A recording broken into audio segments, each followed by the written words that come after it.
On behalf of Dr. B.R. Ambedkar Shatavarshiki Mahavidyalaya, I extend a warm welcome to our Honorable Principal Sir, Dr. Chittaranjan Dash, who is also our resource person for today, our Coordinator IQAC, Dr. Rata Malik, the Head of the Department, Sanskrit, Dr. Purnima Mukherjee, all the faculties of our college, respected faculties of other colleges and universities, students from our college, as well as students from outside colleges and universities. I welcome you all. Today we are privileged to have with us as our resource person Dr. Chittaranjan Dash, the principal of our college. He will be enlightening us on the topic Management in the Light of Srimad Bhagavad Gita. In simple terms, management is a body of knowledge that enables entities to deal with a multitude of situations involving people, process, and the environment, to ensure the work is done efficiently, to deliver goods and services useful to the society.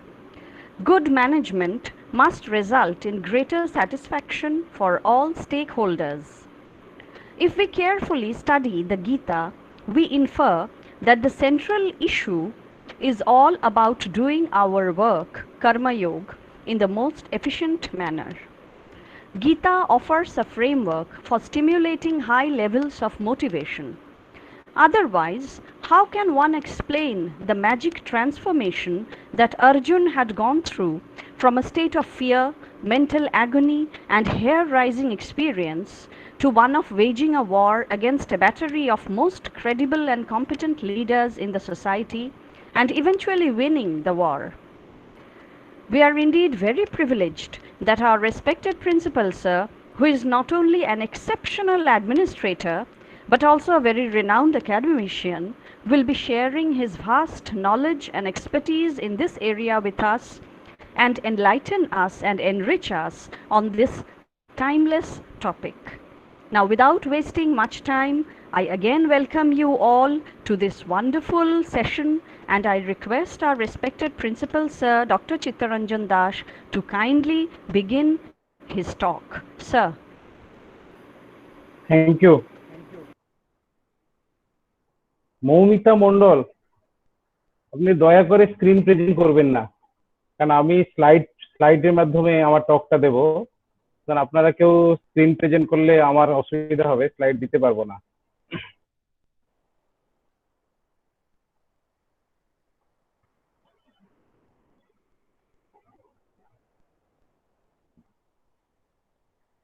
ওকে,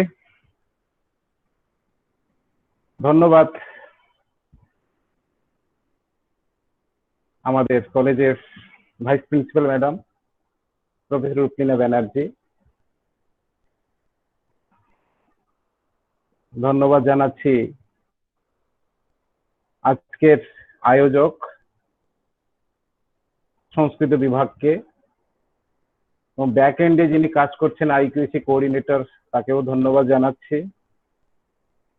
এই virtual প্ল্যাটফর্মে উপস্থিত সমস্ত শ্রোতামণ্ডলী, অধ্যাপক, অধ্যাপিকা, ছাত্রছাত্রী এবং অতিথিদের আমার পক্ষ থেকে এবং আমাদের কলেজের পক্ষ থেকে সবাইকে আমি আমার তরফ থেকে শুভেচ্ছা, ধন্যবাদ। এতদিন ধরে আমি উদ্যোক্তার ভূমিকায় ছিলাম, আজকে বক্তার ভূমিকায় অবতীর্ণ হয়েছি।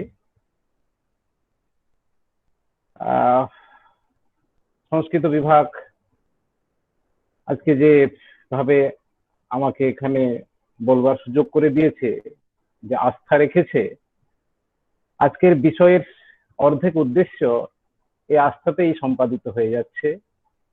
কারণ কারো উপরে কোনো আস্থা রাখলে, সম্পূর্ণ আস্থা নিশ্চিন্তভাবে রাখা যায়, তাহলে ধরে নিতে হবে বা এটা নিশ্চিত যে সে কাজ সফল হবে বা কাজ সুষ্ঠুভাবে সম্পাদিত হবে।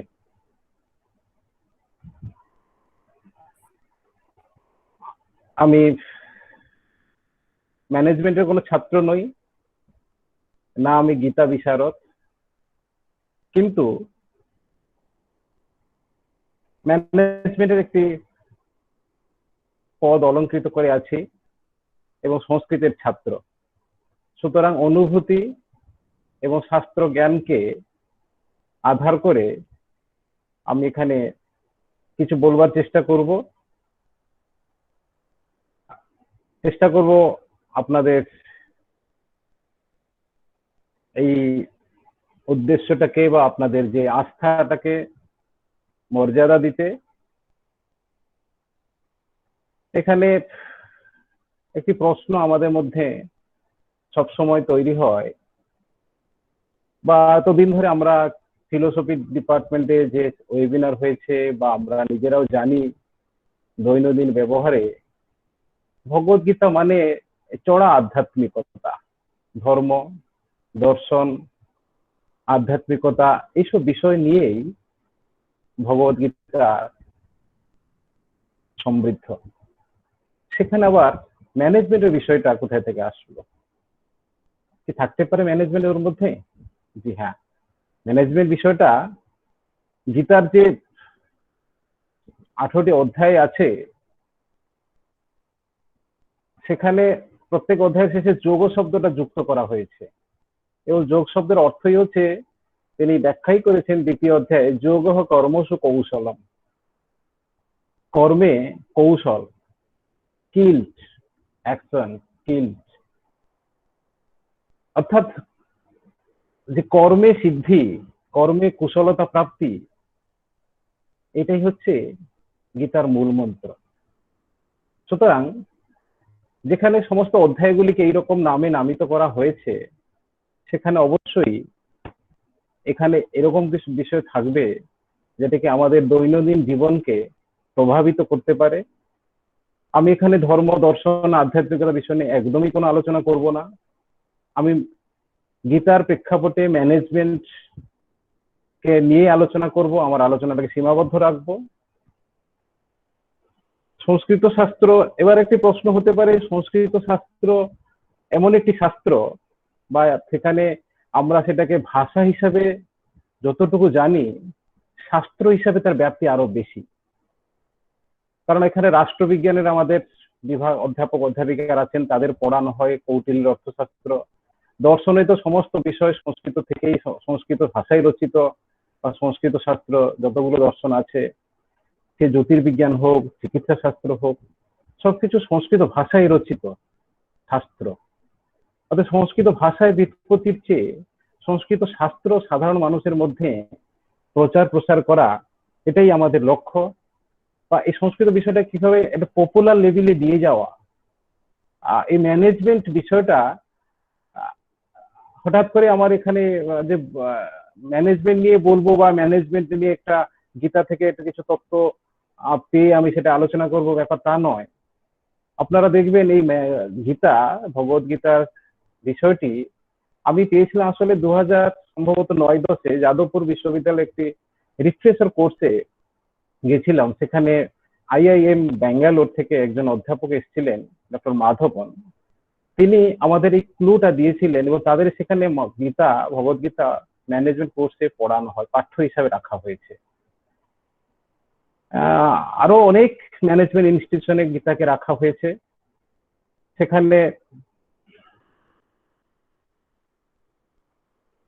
সেখানে গীতাকে তারা ম্যানেজমেন্টে সিলেবাস অন্তর্ভুক্ত করেছেন। সুতরাং এই যে শাস্ত্র গীতায় যে বিভিন্ন বিষয় আলোচনা করা হয়েছে, আমরা জানি সংস্কৃতের, একটু আমি সংস্কৃত বিষয় থেকে দু একটা পয়েন্ট তুলে আমি চলে আসবো ম্যানেজমেন্টে। ব্যাপার হচ্ছে, সংস্কৃতে যে শব্দগুলি রয়েছে, শব্দগুলির এমন বিবিধ অর্থবিশিষ্ট, আমাদের হাতে এতগুলো অপশন দিয়ে দেওয়া হয়েছে, যেমন অভিধা, লক্ষণা, ব্যঞ্জনা, তাৎপর্য, এরকম শব্দ শক্তি রয়েছে। এমন এটাও রয়েছে আমাদের শব্দবোধের যে হেতু হিসাবে আকাঙ্ক্ষা, যোগ্যতা, সন্নিধি ইত্যাদি রয়েছে। সেগুলো প্রয়োগ করে আমরা একটা শব্দ থেকে একাধিক অর্থ বের করতে পারি। আমরা অলংকার শাস্ত্র দেখেছি, অলংকার শাস্ত্রের ব্যবহার দেখেছি, অলংকার শাস্ত্রের শ্লোকগুলির একাধিক অর্থে তার প্রয়োগ দেখেছি। বক্তা একটা অর্থে বলেছে বা বলতে চাইছে, বোঝাতে চাইছে, কিন্তু শ্রোতা তাকে অন্য অর্থে নিচ্ছে। আমাদের সংস্কৃত ছাত্রছাত্রীরা, অধ্যাপক এখানে যারা আছেন তারা নিশ্চয়ই জানেন। এটা বক্রোক্তি অলঙ্কারের একটা সামান্য একটা এক্সাম্পল দিই, ছোট্ট একটা এক্সাম্পল। বক্রোক্তি অলঙ্কারে একটা এক্সাম্পল হিসাবে যখন দেওয়া হচ্ছে কে জুইয়ম স্থলে এব, আমি কোনো সংস্কৃতে যাচ্ছি না, আমার যেহেতু এখানে সংস্কৃতেরও অনেক অধ্যাপক অধ্যাপিকা বা ছাত্রছাত্রী রয়েছেন, অর্থাৎ কে জুইয়ম মানে হু আর ইউ, তোমরা কারা। বক্তা মানে এই প্রশ্নের উত্তরে শ্রোতা বলছেন আমরা তো স্থলে আছি। অর্থাৎ প্রশ্ন হচ্ছে তোমরা কারা, উত্তর হচ্ছে আমরা তো স্থলে আছি। এটা অদ্ভুতের উত্তর মনে হচ্ছে না? তার কারণ হচ্ছে কে, ক শব্দের অর্থ হচ্ছে জল, তাকে সপ্তম বিভক্তিতে নিয়ে করা হয়েছে কে। অর্থাৎ শ্রোতা ভাবছে আমাকে প্রশ্ন করা হচ্ছে তোমরা জলে কেন। তখন তিনি বলছেন আমরা জলে তিনি, আমরা স্থলে আছি। তখন প্রশ্নকর্তা বলছেন যে আমার এটা একটা প্রশ্ন, তোমাদের পরিচয় জানা, প্রশ্ন বিশেষ আশ্রয়। আমি এটা প্রশ্ন করছি তোমাদের পরিচয় জানার জন্য, তোমাদের জাতি গোত্র নাম ইত্যাদি জানার জন্য।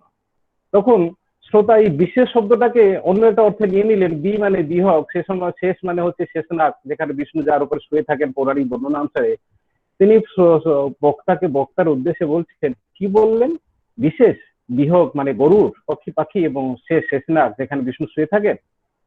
তখন বক্তা বলছেন মুশকিল, আমি এটা প্রশ্ন করছি, এক ধরনের বলছি, তোমরা বুঝছো উল্টো, বামা জুইয়ম, তোমরা আমার কথা উল্টো বুঝছো কেন? তখন আহ শ্রোতা বলছে আবার বামা শব্দের অর্থ আরেকটি অর্থ হচ্ছে, একটি অর্থ উল্টো বুঝছো কেন, আরেকটি অর্থ হচ্ছে স্ত্রী।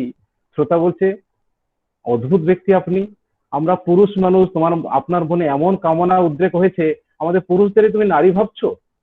অর্থাৎ এই দুজনেই সঠিক। বক্তার যে শব্দ প্রয়োগ, তারও একটা যে অর্থে তিনি প্রয়োগ করেছেন সেটাও ঠিক, শ্রোতা যে অর্থে গ্রহণ করেছে সেটাও ঠিক। অর্থাৎ একটা শব্দ থেকে আমরা একাধিক অর্থ নিতে পারি, তার জন্য আমাদের কাছে অভিধা, লক্ষণা, ব্যঞ্জনা, তাৎপর্য ইত্যাদি শক্তি রয়েছে। এবং এটাও আমরা দেখেছি শুধু শব্দ শক্তি নয়, শব্দ বোধ নয়, এটাও আমরা দেখেছি যে একটা শব্দ, আমরা সংস্কৃত শ্লোক যাদৃশী ভাবনাজস্য সিদ্ধির ভবতি তাদৃশ, যেমন করে ভাববো সেরকম আমাদের কাছে প্রতীত হবে। আমরা রামকৃষ্ণ দেবের কালী সাধনা দেখেছি, কালী মাকে তিনি যেমন ভাবে চেয়েছেন ঠিক সেইভাবে পেয়েছি। সুতরাং আমরা গীতাকে যদি আমরা আধ্যাত্মিকতার দিক থেকে ভাবি, তাহলে গীতা আমাদের কাছে আধ্যাত্মিকতার গ্রন্থ। গীতাকে যদি আমরা ভাবি ধর্মের গ্রন্থ, অবশ্যই ধর্মের গ্রন্থ। দর্শনের গ্রন্থ ভাবলে এটা বেদান্ত দর্শনের প্রস্থান ত্রয়ের মধ্যে অন্যতম, তাহলে অবশ্যই দর্শনের গ্রন্থ। যদি ম্যানেজমেন্টের দিক থেকে ভাবি, তাহলে অবশ্যই এটা ম্যানেজমেন্টের গ্রন্থ। দেখুন না গীতা শুরু হয় কিভাবে, যেখানে বিষাদগ্রস্ত অর্জুনের, যে মোহগ্রস্ত হয়েছে অর্জুন, জড়তা তার মনে তৈরি হয়েছে, এবং মহাভারত যুদ্ধের ঠিক প্রাককালে যুদ্ধভূমিতে অবতীর্ণ হয়ে অর্জুনের মনে যে বিষাদ এসেছে, মানে বিষাদ হচ্ছে তিনি শ্রেষ্ঠ ধনুর্ধর। স্বয়ং শ্রীকৃষ্ণ বলেছেন পাণ্ডবানাম অর্জুন অস্মি, যে সকল পাণ্ডবদের মধ্যে আমি অর্জুন, তিনি শ্রেষ্ঠ ধনুর্ধর। অর্থাৎ শ্রেষ্ঠ ধনুর্ধরের শ্রেষ্ঠতা যেখানে প্রমাণ করার সুযোগ এসছে, তিনি সেখানে জড়তাগ্রস্ত হয়েছেন, মোহগ্রস্ত হয়েছেন। তিনি তার কিং কর্তব্য বিমূঢ় হয়েছেন, কি করবেন কি করবেন না। সেই রকমের বিষাদগ্রস্ত অর্জুনকে তিনি তার কাউন্সেলিং এর মাধ্যমে, তার উপদেশের মাধ্যমে, তার অনুপ্রেরণার মাধ্যমে এমন ভাবে তাকে আবার জাগিয়ে তুলেছেন, সে অর্জুনকে দিয়ে তিনি অবশেষে মহাভারত যুদ্ধ জয় করেছেন। আমরা এখানে অর্জুনের জায়গায় আমাদের বসাই, শ্রীকৃষ্ণের জায়গায় অন্য একজন কাউন্সিলরকে বসাই। অর্থাৎ আমরা এখানে অর্জুন এবং শ্রীকৃষ্ণ উপলক্ষ হিসাবে গ্রহণ করে আমরা আমাদের আজকের বিষয় আলোচনায় চলে যাব। আমাদের আজকের বিষয় আলোচনায় আমি 5টা ভাগে বিভক্ত করব। প্রথম হচ্ছে ম্যানেজমেন্ট বলতে কি বোঝায়, তারপরে ম্যানেজার ভূমিকা কি, role of the manager in management, তারপরে role of the Gita in management, এবং Krishna as a counselor, as the leader or the manager of an institution of an organization, তিনি কিভাবে তার ভেঙে পড়া একটা সংস্থাকে বা তার এমপ্লয়ীদের, যে বিষাদগ্রস্ত তার এমপ্লয়ীকে তিনি আবার অনুপ্রেরিত করে তিনি আবার সেই সংস্থাকে সমৃদ্ধ করে তুলেছেন। এই 5টি পর্যায় দিয়ে আমরা আমাদের আলোচনাটাকে সীমাবদ্ধ রাখবো। তিনি শুধু এখানে মোটিভেট করেননি। আমি আসবো পরে প্রসঙ্গে আস্তে আস্তে, যে মোটিভেশন এবং ইন্সপিরেশন দুটো সম্পূর্ণ আলাদা শব্দ। হ্যাঁ, মোটিভেশন একটা এক্সটার্নাল ফোর্স, অর্থাৎ বাইরে থেকে আসে, আর ইন্সপিরেশন ইন্টারনাল ফোর্স। আমি ভেতরে যদি উদ্বুদ্ধ না হই, ভেতরে যদি আমি না ভাবি আমি কি করবো, আমার মনের মধ্যে যদি কোনো সেইভাবে প্রেরণা না আসে, মনের মধ্যে যদি স্পৃহা আকাঙ্ক্ষা না আসে, বাইরে শক্তি আমাকে কোনো মতে আমাকে কাজে প্রবৃত্ত করাতে পারবে না। সুতরাং এইটাকে নিয়েই তাকে মোটিভেট করেছেন ঠিকই, এবং তার মোটিভেশন বাইরে এক্সটার্নাল ফোর্সের দ্বারা তিনি কি করেছেন, লাস্টে ইন্সপিরেশন পেয়েছেন, ইন্সপায়ার্ড হয়েছেন, এবং তিনি তার কার্যে লাস্টে অবশেষে প্রবৃত্ত হয়েছেন। তাহলে হোয়াট ইজ ম্যানেজমেন্ট? এটাকে দেখেছিলেন, ম্যানেজমেন্ট শুধু কোনো একটা সংস্থা বা কোনো ইনস্টিটিউশন বা কোনো অর্গানাইজেশন, কলেজ, স্কুল, অফিসে নয়, জীবনের প্রত্যেক ক্ষেত্রে ম্যানেজমেন্টের ভূমিকা আছে। It is an essential part in every spear of life. আপনি সে বাড়ি হোক, সে দু চারটা বাচ্চা ছাত্র নিয়ে পড়াচ্ছি সেইটা হোক, দোকান হোক, যেখানে হোক, সর্বত্র ম্যানেজমেন্ট এটা it is an essential part in every spear of life. সমস্ত জীবনের সমস্ত ক্ষেত্রে এটা মানে অবশ্যই গুরুত্বপূর্ণ ভূমিকা আছে। এবং ম্যানেজমেন্টে আমাকে খুব সাফল্য অর্জন করতে গেলে কি কি জিনিসগুলো করতে হবে, কি কি জিনিসগুলো ধ্যান দিতে হবে, planning, organizing for the expect purpose of attending goal. আমি নির্দিষ্ট একটা, আমি পরে এতে আসবো, একটা নির্দিষ্ট গোল আমাকে ফিক্স করতে হবে। সেই গোলটাকে অ্যাচিভ করতে গেলে আমাকে প্রপার প্ল্যানিং করতে হবে, তারপর অর্গানাইজ করতে হবে, এবং প্রপার স্টাফ দিতে হবে, এফিসিয়েন্সি এফেক্টিভনেস প্রয়োগ করে আমাকে সেখানে কাজে করতে হবে, এবং তাদেরকে ডিরেকশন দিতে হবে, তাদের কন্ট্রোল করতে হবে। হিউম্যান এফোর্টসে তাদের সেই যে স্টাফ দেবো, যে কর্মচারী বা যেটা দিয়ে আমি কাজ করাবো, প্রপার ডিরেকশন, প্রপার কন্ট্রোলিং পাওয়ার দিয়ে, পাওয়ারের মাধ্যমে দিয়ে তাদেরকে আমি কন্ট্রোল করবো। Then to have the cherished goal of the institution, of the organization, I have to attain the cherished goal, to attain the expressed goal. So we have the planning. We should have the planning, organizing, staffing, directing, and controlling of the human resources and human efforts. Next কি করতে হবে? Deals with a multitude of situations involving people, process, and environment.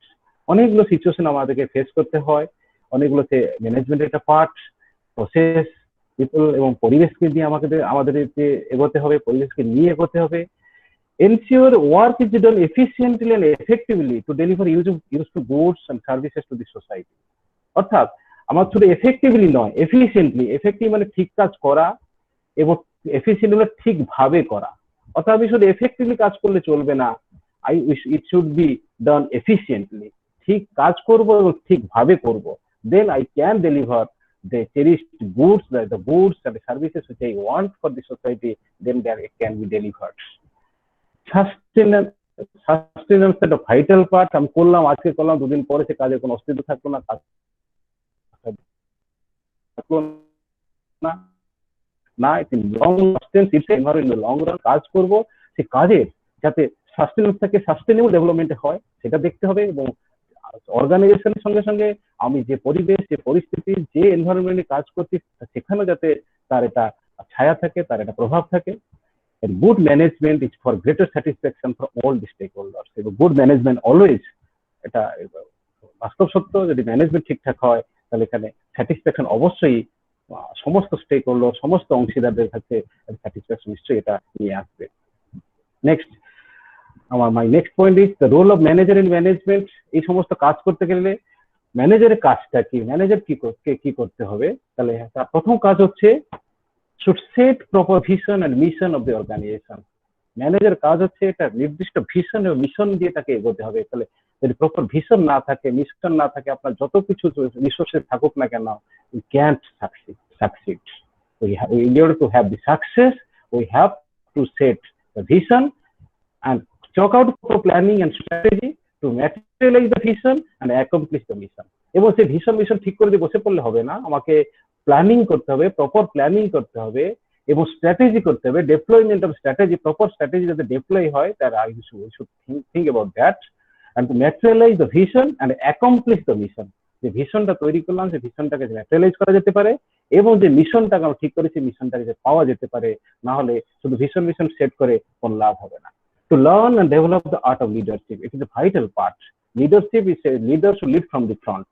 Leadership যদি না থাকে তাহলে সেই যে art, how to develop the leadership quality in me, the person who is at the helm of the institution, has at the helm of the affairs of the institution, he or she should learn the art of leadership.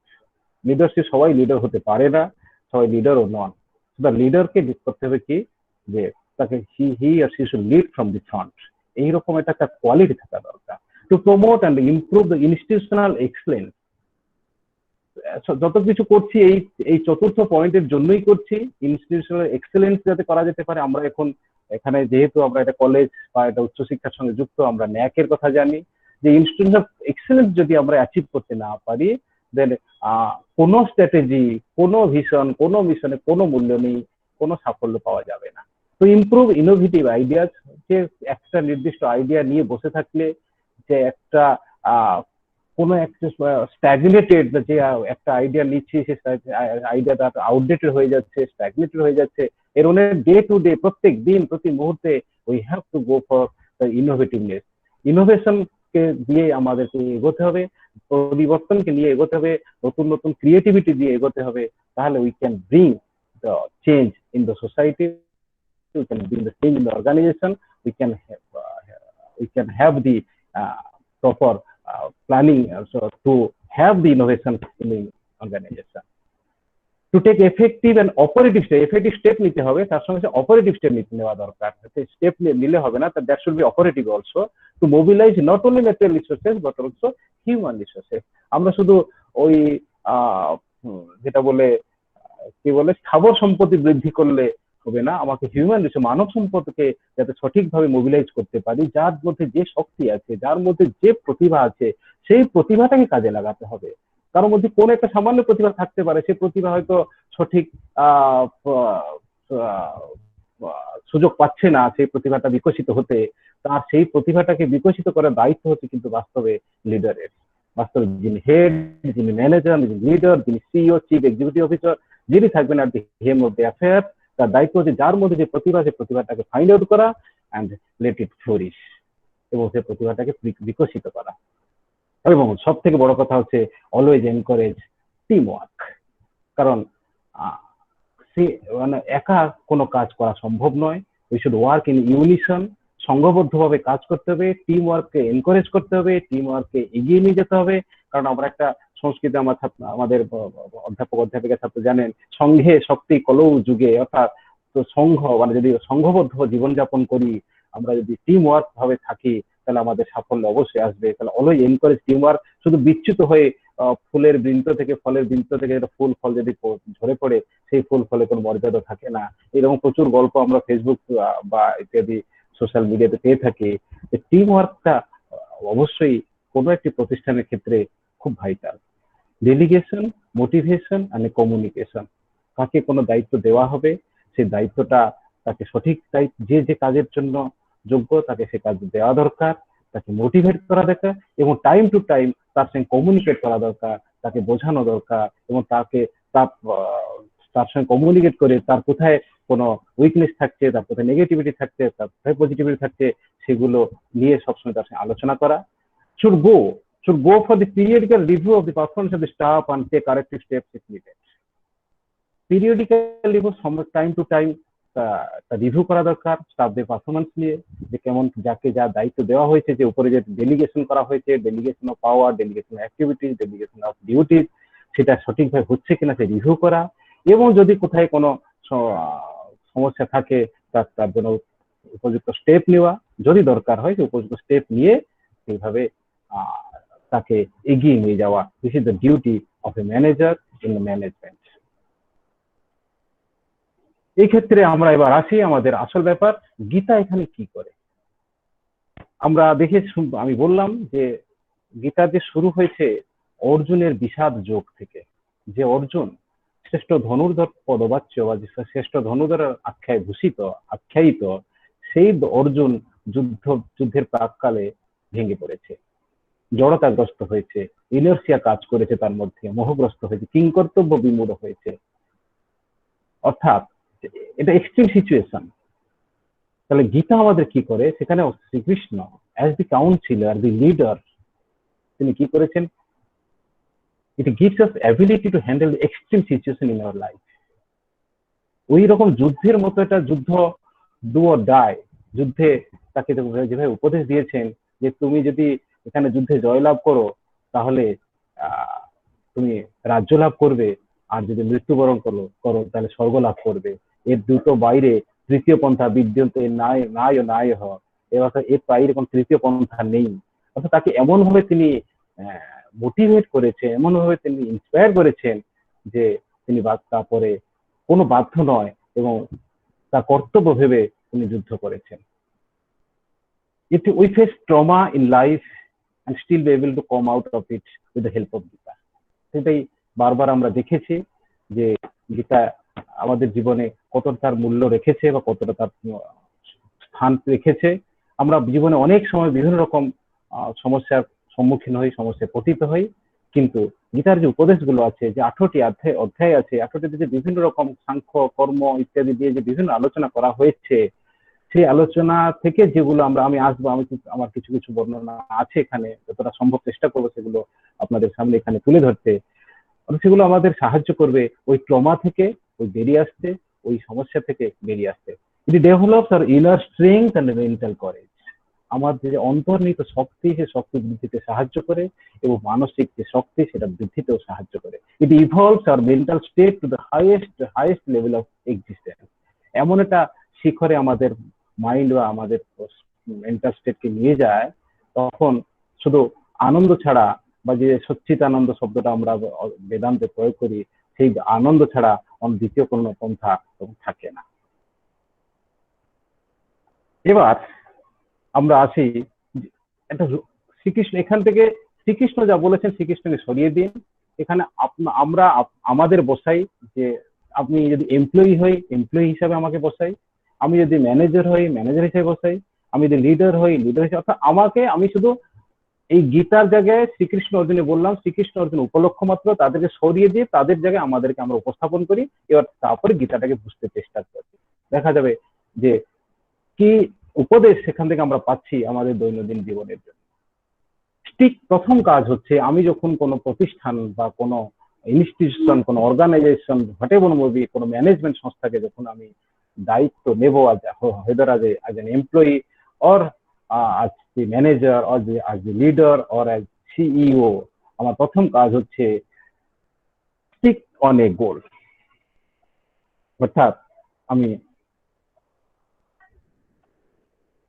আমার প্রথম কাজ হচ্ছে আমি নির্দিষ্ট একটা গোল ঠিক করব, set করব এবং সেই গোলকে সামনে রেখে এগিয়ে যাব। লেখা আছে goal properly set is half way reach. যদি সঠিকভাবে আমরা গোলটা ঠিক করতে পারি তাহলে বোঝা যাবে যে আমাদের কাজ অর্ধেক হয়ে গেছে। This one step, choosing a goal and sticking to it, changes everything। আমি প্রত্যেক দিন যদি দ্বন্দ্বের মধ্যে পড়ি, বিভিন্ন সময় যদি আমি গোল চেঞ্জ করি, আজকে একটা গোল রাখলাম, পরিস্থিতি পরিবেশের চাপে এসে গোলটা চেঞ্জ করে পরের দিন আরেকটি গোল রাখলাম, তাহলে কোনোদিনই আমরা সাফল্য অর্জন করতে পারবো না। এবং সেখানে সেই গোল ঠিক করতে গেলে আমি গোল যেটা রাখলাম সেই গোলটা অ্যাচিভ করতে গিয়ে আমার কি কাজ? আমি গোলটা ঠিক করে দিলে তো হবে না। সেই গোলটাকে অ্যাচিভ করতে গেলে আমাকে ওই যে stuffing, managing, human resource development এসব দরকার। কিন্তু যাদেরকে দিয়ে আমি কাজ করাবো, যাদের দিয়ে আমি আমার এই গোলটাকে অ্যাচিভ করাবো, সেখানে আমার এই তিনটি ভূমিকা থাকা দরকার। কারণ যারা কাজ করতে আসবে তারা সবসময় চাইবে প্রোটেকশন, চাইবে, তারা চাইবে সিকিউরিটি, চাইবে কনফিডেন্স, চাইবে সেলফ কনফিডেন্স থাকা দরকার, জব সিকিউরিটি থাকা দরকার। তো তাহলে আমার কাজ হচ্ছে পরিত্রাণায় সাধনায়, সত্যি যারা those who will work for the organization, those who will work to achieve the goal of the organization, তাদের রক্ষা করা। পরিত্রাণায় সাধনা, ওটাকে ওই সেন্সে ছেড়ে দিন। আমরা আমাদের ম্যানেজমেন্ট সেন্সে ওয়েলফেয়ার ফর গুড, যারা ভালো করবে অবশ্যই তাদের কথা ভাবতে হবে, তাদের ওয়েলফেয়ারের জন্য ভাবতে হবে। এবং সেকেন্ড স্টেপ হচ্ছে বিনাশায় দুষ্কৃতা। যেখানে ইভিল থটস আসবে যেখানে নেগেটিভিটি আসবে সেই নেগেটিভিটিটাকে কখনই বরণ করতে নেই, সেই নেগেটিভটাকে সবসময় দূরে সরিয়ে দেওয়া দরকার, সেই নেগেটিভটাকে সমূলে বিনাশ করা দরকার।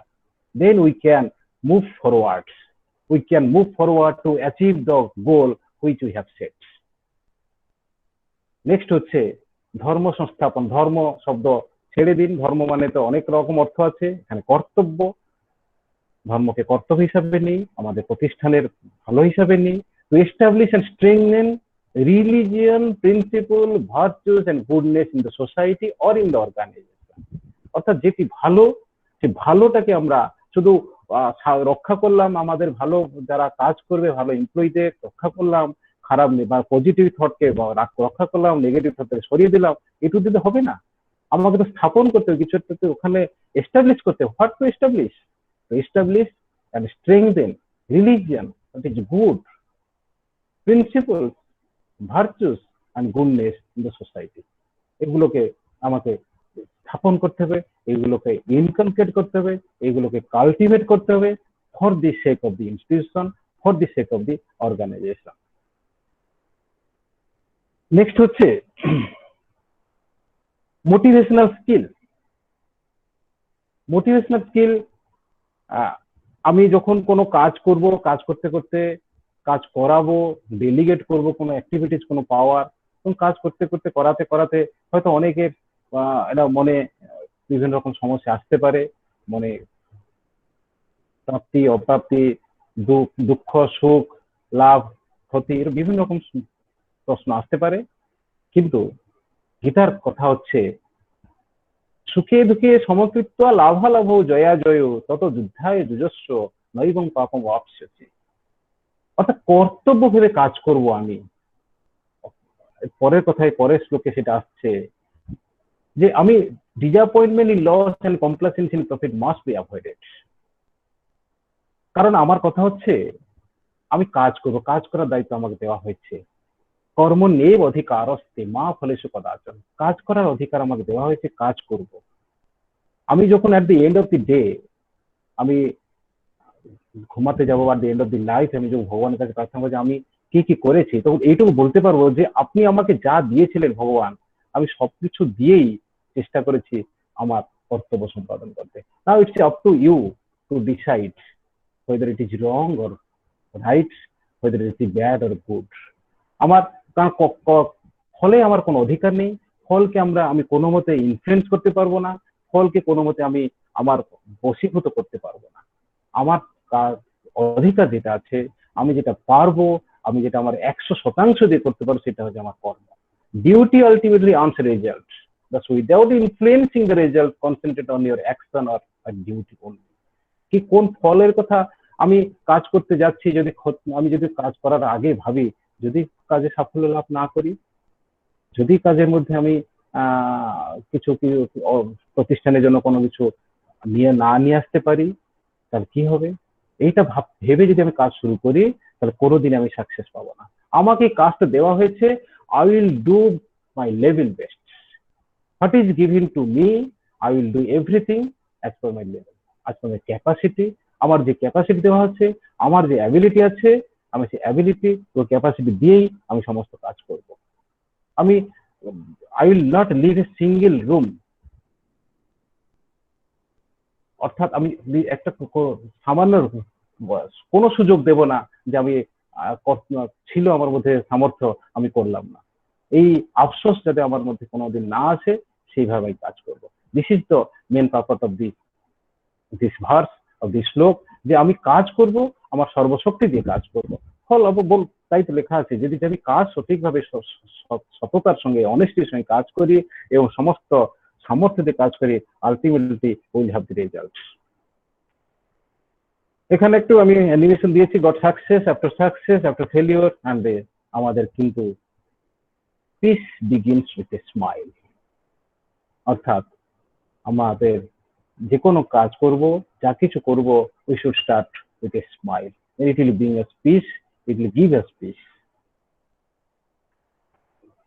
তখন যখন অর্জুন এইভাবে কাজের মধ্যে তার কাজ মানে যুদ্ধের ঠিক প্রাক মুহূর্তে তার মধ্যে জড়তা এসেছে, তাকে শ্রীকৃষ্ণ বলেছেন কুতস্থা কসমলম ইদং বিষমে সমুপস্থিতম অনার্য দুষ্টম ঐশ্বর্যম অকীর্তি কর্মর্জুন। অর্থাৎ এই যে অড টাইমে তুমি যুদ্ধ করতে প্রস্তুতি নিয়ে নিয়েছো, যুদ্ধ করতে চলে এসছো, যুদ্ধ ভূমিতে এসে তুমি বলছো আমি যুদ্ধ করব না, সবাই আমার আত্মীয় স্বজন বন্ধু বান্ধব। এই infatuation at the odd hour is unacceptable to the wise and it is devoid of fame and humility. আমি কাজ করার দায়িত্ব নিলাম, ঠিক কাজ করার প্রাক মুহূর্তে বলবো না আমি পারবো না, আমি কিং কর্তব্য মূঢ়তা দেখাবো। This is not the sign of a wise man. আচ্ছা, প্রশ্ন বলেছেন the inertia of the mind urges it to slide down the easy slope of the imagination rather than to climb the steepy slope of the introspection. আমরা তো যদি inertia আছে, জড়তা আছে, আমরা তো ইমাজিনেশনে তো থাকলামই না, ইন্ট্রোস্পেকশনে উঠলাম না। অর্থাৎ না কোনো কল্পনা শক্তিকে আশ্রয় করলাম, না ইন্ট্রোস্পেকশন অর্থাৎ নিজেদেরকে বিচার করার কোনো শক্তিও পেলাম। সুতরাং আমাদেরকে এই জড়তা, কিংকর্ত মূঢ়তা আমাদের কি করে অনেকটা পিছিয়ে নিয়ে যায়। সুতরাং কোনো কাজ যখন কাজের জন্য দায়িত্ব প্রাপ্ত হব, কোনো কাজ যখন করব, তখন কি করতে হবে? এই inertia, don't allow the negative thoughts to reign over you. কোনো নেগেটিভিটি যাতে আমাদেরকে কন্ট্রোল না করে। কারণ অর্জুনের মতো শ্রেষ্ঠ ধনুর্ধর যখন তার ইনার্সিয়া তাকে, তার ইমোশন ইনার্সিয়া যখন তাকে কন্ট্রোল করলো, তার পাওয়ারকে, তার ক্যাপাসিটিকে, তখন তার মধ্যে জড়তা চলে এসেছিল। সুতরাং don't allow the negative thoughts to reign over you. ক্লৈব্যং মাসমগম পার্থ নৈত তৈ উপপদ্যতে ক্ষুদ্রং হৃদয় দৌর্বল্যং ত্যক্ত উত্তিষ্ঠ পরং তপ তস্মাৎ উত্তিষ্ঠ কৌন্তেয় যুদ্ধায় কৃতম। কৌন্তেয় বললাম, কুন্তি পুত্র অর্জুন, কৌন্তে সরিয়ে দিন। এখন যুদ্ধ শব্দটাকে নিজের কর্তব্য ভবন, অর্থাৎ তুমি ওঠো, তুমি তোমার জড়তা কিংকর্ত বিমূঢ়তা পরিত্যাগ করে তুমি যুদ্ধের জন্য, তোমার কর্তব্য সম্পাদনের জন্য তুমি জাগ্রত হও। প্রতিষ্ঠিত জাগ্রত প্রাপ্য বরান নিভূত কঠোপনিষদে যে কথা বলা, তুমি ওঠো, জাগ্রত হো, তোমার কাজ বলে ভেবে, এটা কর্তব্য ভেবে বলে তুমি কর্তব্য সম্পাদন করো। নেক্সট হচ্ছে এফেক্টিভ স্ট্র্যাটেজি। আমরা জানি যদি স্ট্র্যাটেজি আমাদের ঠিক থাকে এবং স্ট্র্যাটেজি ডেপ্লয়মেন্ট যদি ঠিক থাকে, তাহলে কি দাঁড়ায়? আমাদের কাজটা অর্ধেকটাই মানে যে আগে বারবার বলে আসলাম, strategy should be deployed in such a way that it should be effective and its execution should be efficiently. Effective strategy and efficient execution brings the result for the society, for the organization, and for the institution. Strategy without tactics is the slowest route to victory, and the tactics without the strategy is the noise before defeat. আমি এই ফিগারটা দিয়েছি যুদ্ধের আগে, যখন এটা হচ্ছে কৌরবদের সৈনিকদের সংখ্যা, অ্যাকর্ডিং টু মহাভারত স্টোরি, এটা পাণ্ডবদের সৈনিকদের সংখ্যা। যখন একটা গল্প আপনারা সবাই জানি আমরা, যে যুদ্ধের আগে শ্রীকৃষ্ণের কাছে বোধ অর্জুন এবং দুর্যোধন গেছিলেন, এবং দুর্যোধন আগে পৌঁছেছিলেন, অর্জুন পরে পৌঁছেছিলেন, এবং শ্রীকৃষ্ণের শর্ত ছিল আমি একজনকে মানে তিনি তাকে সমর্পণ করবেন একটা পক্ষকে, আর তার সৈনিক নারায়ণী সেনাকে আরেকটা পক্ষকে সমর্থন করবেন। তার এবং তিনি যার পক্ষে থাকে তিনি কোনো অস্ত্র ধারণ করবেন না। হয়তো শ্রীকৃষ্ণ দু একবার অস্ত্র ধারণ করার প্রয়োজন অনুভূত হয়েছে, দেখেছি আমরা।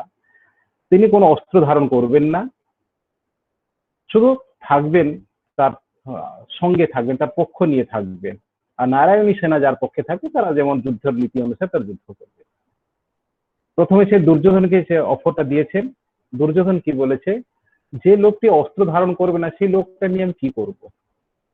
সুতরাং তিনি চেয়েছেন নারায়ণী সেনা, এবং তিনি নারায়ণী সেনা পেয়েছেন। অর্জুন দেখেছেন আমার সৈনিক দরকার নেই, আমার যদি শ্রীকৃষ্ণই থাকেন তা আমার যুদ্ধ জয় করতে পারবো, তিনি শ্রীকৃষ্ণকে নিয়েছেন। অর্থাৎ এখানেই দুর্যোধনের ডিফিট এখানেই সাধিত হলো। তিনি উপদেশ, স্ট্র্যাটেজি যিনি করতে পারেন, যে শ্রীকৃষ্ণ যে এত সুন্দর স্ট্র্যাটেজি করেছেন, যুদ্ধটাকে জিতিয়ে নিয়ে এসছেন, তিনি সেটা চাইলেন না। তিনি believes in number rather than in wisdom. তিনি নাম্বারে বিশ্বাস করলেন দুর্যোধন, এবং নিলেন কি নারায়ণী সেনা নিলেন এবং অর্জুন নিল তাকে উইজডমকে নিল। আমরা এটা এখানে নয়, আমাদের জীবনে আমরা আমি দু একটা এক্সাম্পল ভেবেছিলাম, যেমন হচ্ছে আমরা ধীরুভাই আম্বানি কথা জানি। তিনি 65 রুপিজে একটা ক্লারিক্যাল জব করতেন বোম্বেতে। সেই ধীরুভাই আম্বানি কে আজকে দেখুন, তার তিনি যখন মারা যান তার যে সম্পত্তি, এবং আজকে যে মুকেশ আম্বানি, অনিল আম্বানি হয়তো একটু কমছে, তাও সেটা অনেক বেশি। আর ইনফোসিসের যে কর্ণধার নারায়ণ মূর্তি, নারায়ণ মূর্তির স্কুটার কেনার জন্য টাকা ধার করে তিনি স্কুটার কিনেছিলেন। সেই নারায়ণ মূর্তি ইনফোসিসকে দেখুন আজকে। ধীরুভাই আম্বানির যিনি 65 রুপিজে এটা ক্লারিক্যাল জব করতেন, তার যে আম্বানি গ্রুপকে দেখুন। তো স্ট্র্যাটেজি যদি সঠিক থাকে, effective strategy and efficient execution যদি থাকে, তাহলে আপনার ভিক্টরি অবশ্যই। স্ট্র্যাটেজি থাকা দরকার, তার সঙ্গে প্র্যাকটিস থাকা দরকার। যদি থাকে তাহলে অবশ্যই সাফল্য আসবে যে কোনো অর্গানাইজেশনে। নেক্সট হচ্ছে, এটা খুব ভাইটাল, যখন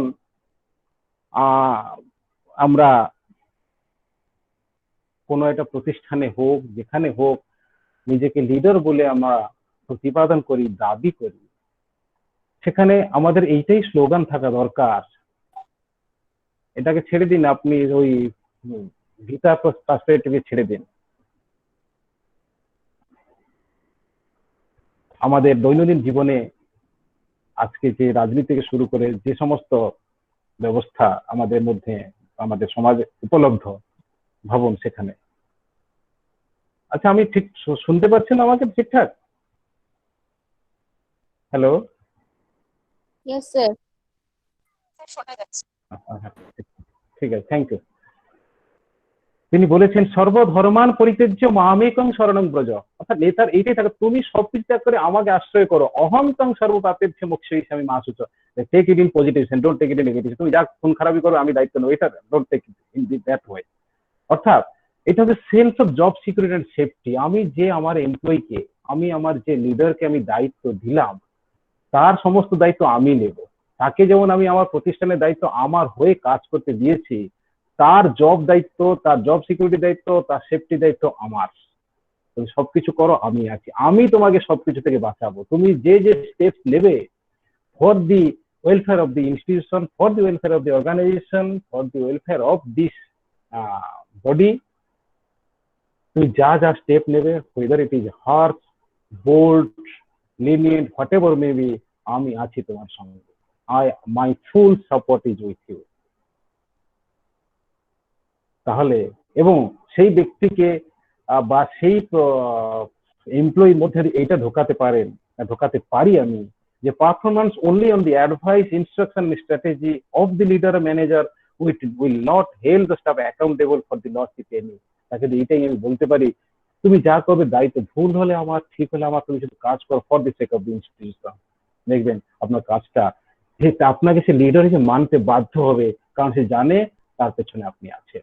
এবং তাকে এই লাইনটা যে সম্ভব আমি যুগে যুগে, ওটা ওই সেন্সে আছে, আমি সব সময় যুগে যুগে, যুগ শব্দের অর্থ শুধু ওই ত্রেতা তারপর কলি সত্য নয়, সব সময় তোমার সঙ্গে আছি আমি, সমস্ত কাজে আমি আছি। Whatever you decide, whatever you think for the benefit of the institution, you will find me with you, will get me, you will get my support, full support for you।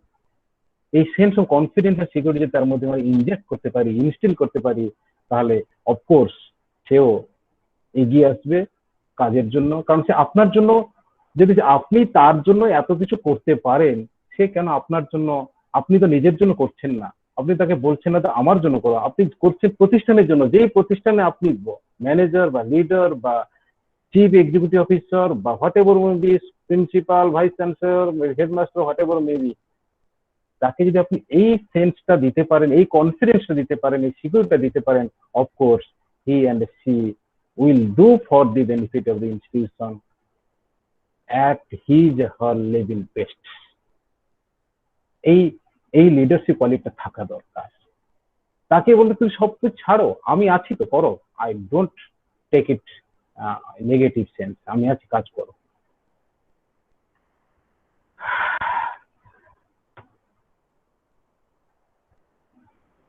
Direction and controlling, এটা আমরা ভালোভাবে জানি যে যখন অর্জুন, এটা সেই প্রথম অধ্যায় অর্জুন বিষাদ যোগ থেকে যুদ্ধ করার আগে তিনি বলছেন এই কথা, সিদন্তি মমগাপ্তানি মুখঞ্চ পরিশুষ্যতি বেপতস্য শরীরে মে Rome হর্ষস্য জায়তে, my limbs give way, my mouth is parching, a shiver runs through my body and hair stands upright. সত্যি কিংকর্তব্য জড়তা চলে এসছে তার। আমাদের মাঝে মাঝে এরকম ফেস করতে হয়, কোনো কাজ করতে গিয়ে মাঝে মাঝে এরকম সিচুয়েশনে পড়তে হয় আমাদের। এটা বলে স্ট্রেস। এই স্ট্রেসকে ম্যানেজ করতে হবে। সেই সময় আমরা বুঝতে পারি না, don't know whether to win a watch or bark at the moon, আমরা বুঝতে পারি না সেটা কি করতে হবে, আমাদের দায়িত্ব কি, কর্তব্য কি। এখানেই থাকে ভূমিকা, যিনি লিডার, যিনি ম্যানেজার, যিনি আপনার বস, এখানে তার ভূমিকা থাকে এই অবস্থা থেকে তার বের করে নিয়ে আসা। এই অবস্থা থেকে যদি বের করে না নিয়ে আসতে পারেন, তাহলে সেই এমপ্লয়ি বা সেই ব্যক্তিকে যাকে কাজ করাচ্ছেন, সে কোনোদিন আপনার হয়ে কাজ করতে পারবে না। কারণ সেই যে ডিপ্রেশনে, স্ট্রেসে চলে যাবে, সে কোনোদিন দাঁড়াতে পারবে না, কাজ করার সামর্থ্য হারিয়ে ফেলবে। তো তাকে সেই অবস্থা থেকে বের করে নিয়ে আস। যদি আপনি মনে করেন কাজ ছাড়া আমার এই কাজ করা অসম্ভব, তাহলে অবশ্যই it is the duty, it is the responsibility of the leader, of the manager, of the boss, whatever you may call it, to bring him out of the situation.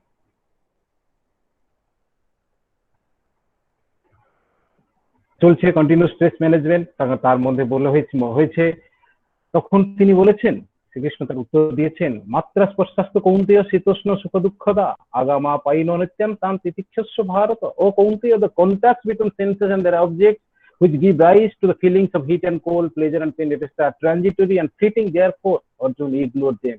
Arjun বলেছেন তোমার মধ্যে যে ফিলিংস আসছে এটা যে transitory, it is not eternal at all, এটা সাময়িক। এটা তোমার ইন্দ্রিয়ের সঙ্গে বিষয়ের সংযোগের কারণে এগুলো হচ্ছে। আমরা প্রথম নিষেধে শরীরকে রথের সঙ্গে তুলনা করা হয়েছে, ইন্দ্রিয়গুলিকে ঘোড়ার সঙ্গে তুলনা করা হয়েছে, আমি যাচ্ছি না সে প্রসঙ্গে। অর্থাৎ আমি যখন বিষয় সংস্পর্শে আসি, সেই বিষয়গুলোকে দেখে তখন আমি ভাবি, ওই যে ফলের কথা ভাবতে শুরু করে দিই। ফলের কথা যখন ভাবতে শুরু করে দিই, তখন আমার মধ্যে এরকম ইনার্সিয়া চলে আসবে, তখন আমার মধ্যে এরকম দ্বন্দ্ব, প্লেজার, পেন এটসেট্রা চলে আসবে। এগুলো হচ্ছে নট ইটারনাল অ্যাট অল, এটা ট্রানজিটরি, এগুলোকে অ্যাভয়েড করতে হবে।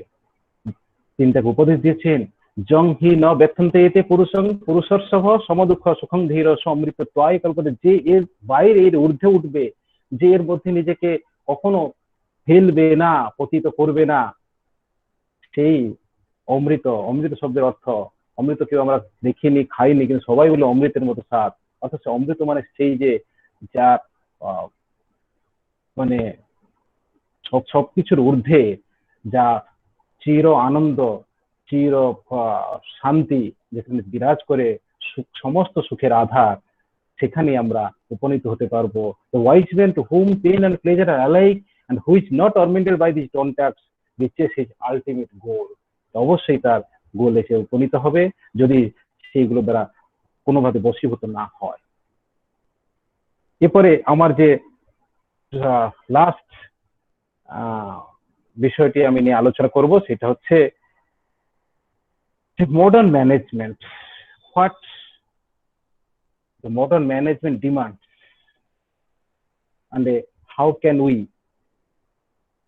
achieve through the different duties, through different assignments, and in the perspective of Srimad Bhagavad Gita. প্রথম হচ্ছে utilisation available resources, setting priorities, cooperation, work culture, work commitment, work efficiency, motivation, principle of unity, adoption of change and innovation and personal management. এই 10টা হচ্ছে modern ম্যানেজমেন্টের theory. এগুলোকে আমি এখন গীতার পার্সপেক্টিভে আলোচনা করব, যে how we can achieve this theories through গীতাল। প্রথম হচ্ছে ইউটিলাইজেশন রিসোর্সেস। আমি এই কথাটা আগে আলোচনা করে দিয়েছি। এটা আমাদের জানি আমরা যে চারবাক দর্শন আমরা যারা পড়ি, যাবৎ জীবে সুখং জীবে দৃঢ়ং কৃত্বা ঘৃতং পিবে, যতদিন বেঁচে আছে সুখে বেঁচে থাকবো, দরকার হলে ঋণ করে ঘি খাবো, ফিস্ট টুডে সেভিনি টুমোরো, আজকে খুব আজকে যা আছে খেয়ে নি, কালকে পরে দেখা যাবে। এইরকম ভাবনা নিয়ে কোনো প্রতিষ্ঠান চালানো যায় না। হয়তো একাধ দিন কোনো বাড়িতে এরকম ভাবনা আসতে পারে, এটা আসা উচিত নয়। If you indulge yourself with everything that you have today and don't save for the tougher time, then you may have to go without tomorrow. এটা এই কথাটা আমি আগে বললাম। শ্রীকৃষ্ণ কাছে যখন দুর্যোধন অর্জুন নিয়েছেন, একজন উইজডম নিলেন, একজন নাম্বার নিলেন, তার পরিণতি আমরা পরে দেখলাম।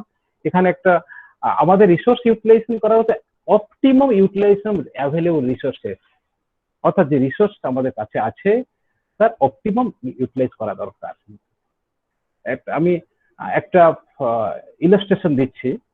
ধরুন কোন একটি সংস্থা তার এমপ্লয়ীদের দুভাগে ভাগ করে একটা দায়িত্ব দিল এবং একটা নির্দিষ্ট রিসোর্সেস দিল, সাপোজ 100 টাকা দিল এবং বলে 1 ঘন্টার মধ্যে কাজটা করতে হবে। দুটো দলকে দিল, একটি দল 1 ঘন্টার মধ্যে কাজটি করলো, অর্থাৎ টাইম ফ্রেমটাকে মেনটেন করলো, কিন্তু 100 টাকা জায়গায় সে 110 টাকা খরচা করে ফেললো। আরেকটি দল 100 টাকা থেকে টার্গেট করলো, 100 টাকাটাকে গুরুত্ব দিল, সে 100 টাকার মধ্যেই কাজটি করলো, কিন্তু কাজ করতে গেলে 1 ঘন্টা 10 মিনিট বা 20 মিনিট খরচা করলো। দুটোই ভুল করেছে, কিন্তু দুটো দলের মধ্যে এক একটা পয়েন্ট ঠিক আছে। একজন টাইম মিট করেছে, একজন রিসোর্সকে মিট করেছে। if you mix up both these two, it will give us the optimum utilization of the resources. Optimum utilization of resources in scheduled time, in the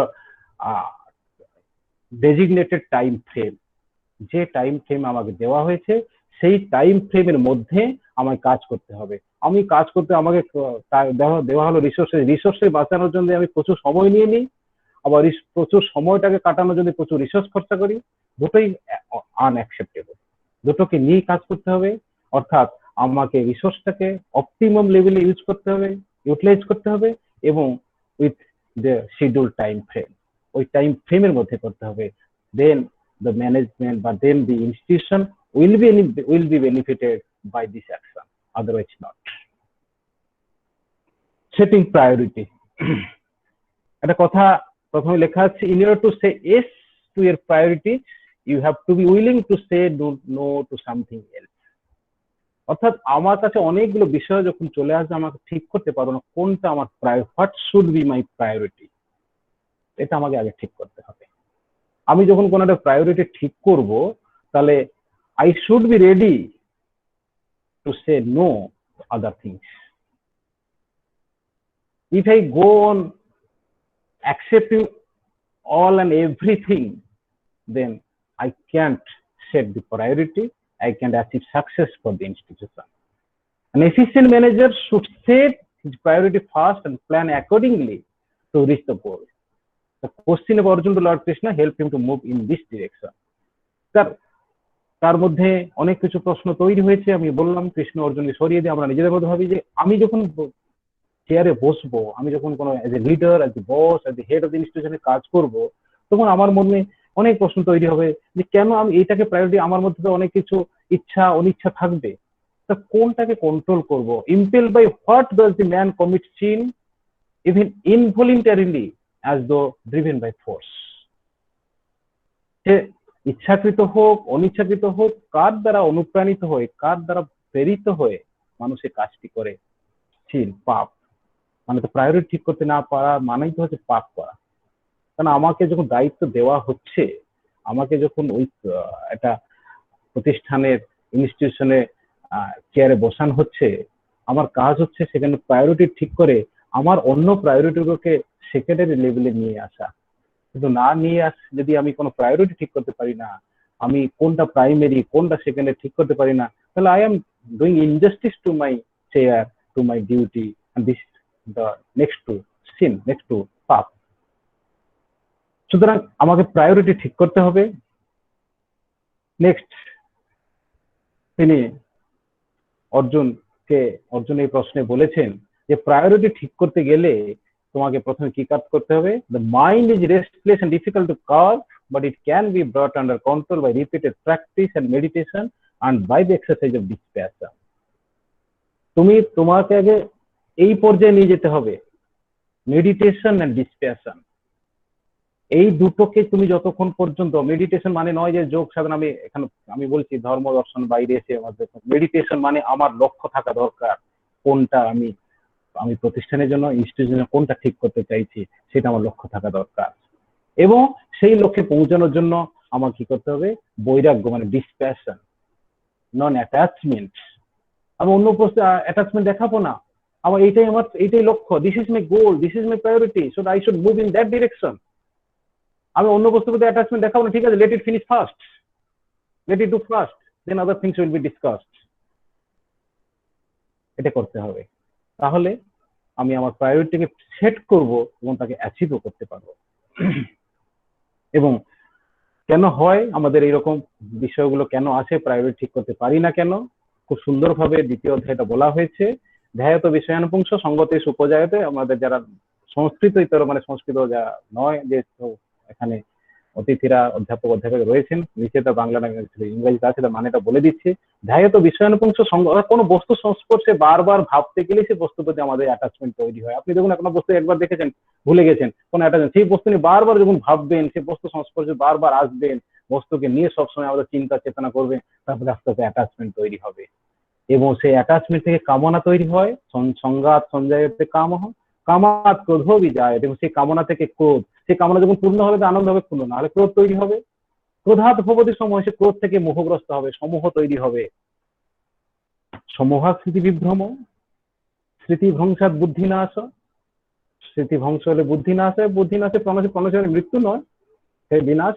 অর্থাৎ আমি মানুষ পর্যায়ে থাকবো না, আমি মানুষ পদবাচ্য হয়ে থাকবো না। In man dwelling on sense objects, develop attachment for them. From attachment springs of desire, and from desire ensues anger. From anger arises infatuation, and infatuation, from infatuation confusion of memory, from confusion of memory loss of region, and from loss of region one goes to complete ruin. Thus, the utmost priority of an efficient leader is to control of mind and anger. This is the first priority. If আমাদের যদি মনে হয়, if the leader thinks to bring laurels for the institution, first he or she has to control his mind, his anger. Next হচ্ছে cooperation. এটা team work কথা আমি আগে বললাম, অর্থাৎ কোঅপারেশন আর team work, the art of working in unison towards a common cause, knowing that we can achieve more together than alone. এই কথা, এটা অন্য একটা সেন্সে, আমি ওই ধর্ম দর্শন সেন্সে যাচ্ছি। দেবান ভাবয়তানেন তে দেবা ভবয়ন্তু পরস্পরং ভবয়ন্ত শ্রেয় পরম অবাপ্স্যত। Foster the gods through the sacrifice of greed, desire, attachment, egoism, and thirst for enjoyment, and let the gods be gracious to you.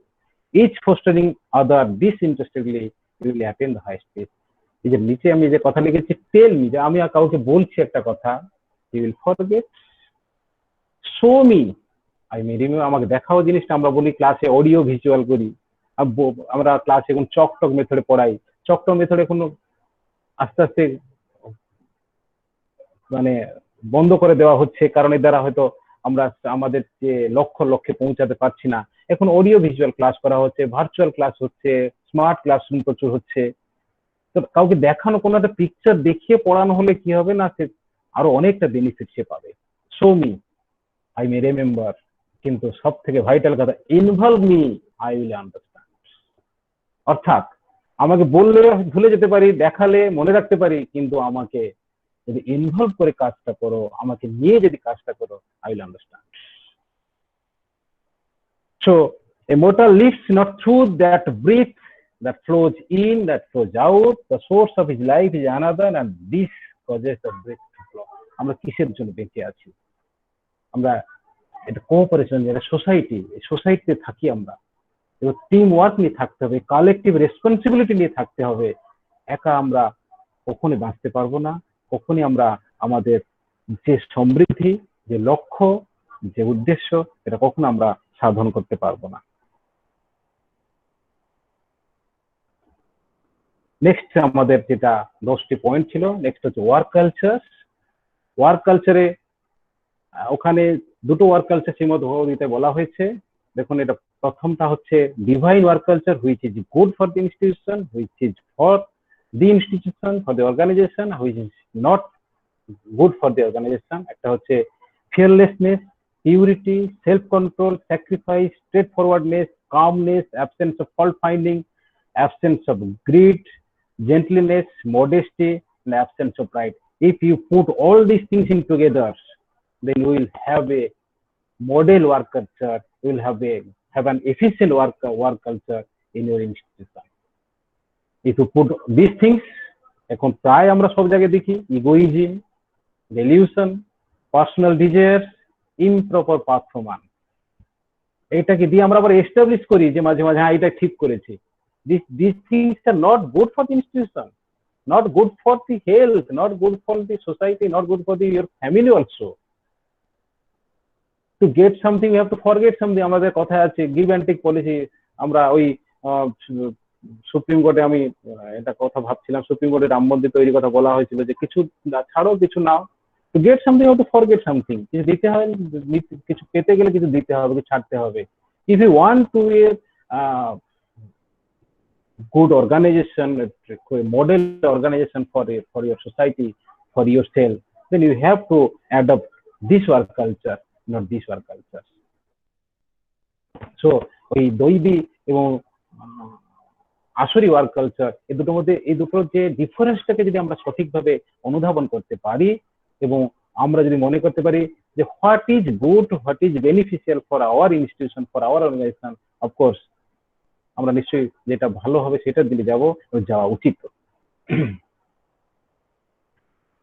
এখানে কিভাবে আমরা সেই ওয়ার্ক কালচার পেতে গেলে আমাদের কি করতে হবে,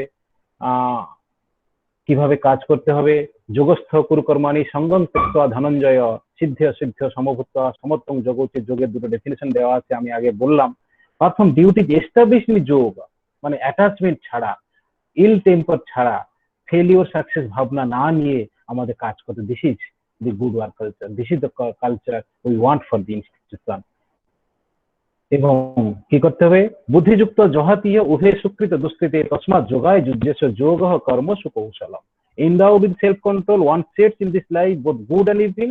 So strive for the practice of the yoga of self-control. Skill in action lies in the practice of the yoga.